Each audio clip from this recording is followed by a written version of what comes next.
我们看这个，这是台 CRV 5.5代，那前面是装了一个国产的6活塞，那这碟盘是我们做的，可以看到我们的 mark 在上面。那车主说他昨天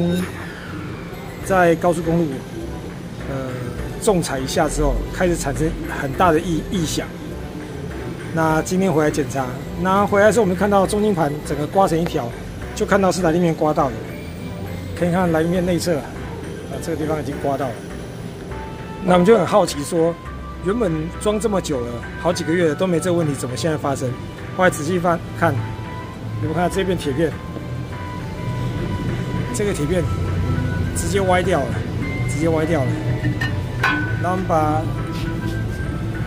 镜头往上看，不知道有没有拍得到？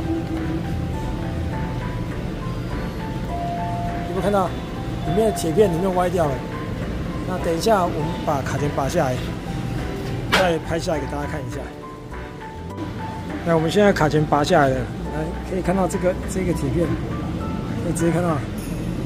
它整个歪掉了，就是因为它这边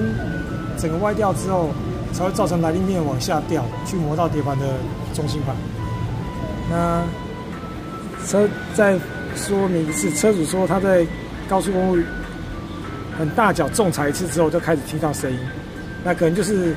来历片的摩擦系数太好，一急刹之后，把这个来历片的挡片整个扯歪掉了，然后之后就开始产生异响。那这个经验也分享给大家。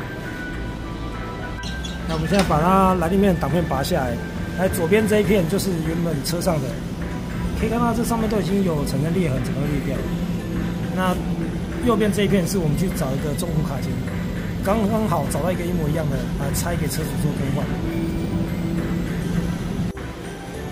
来，我们现在把这个变形的来历面挡片换一片新的上去之后，不能说新的，是中古卡钳拆下来的，换上去之后，来历面再装回去的时候，就可以看到这缝隙就完全出来了。这缝隙这边就有大概2 mm 的距离，这样就不会撞到了。那我们现在来看另外一边的，可以看到这边也是歪掉了，也是整个歪掉了，所以我们要把这一片也拆下来做更换。来，我们现在驾驶座这一边的，可以看到这个也是歪歪的，我们也把它挡片也把它换掉了，那这样来历面的缝隙就跑出来了，就不会去磨到中心盘。这国产卡钳的素质真的是有点差。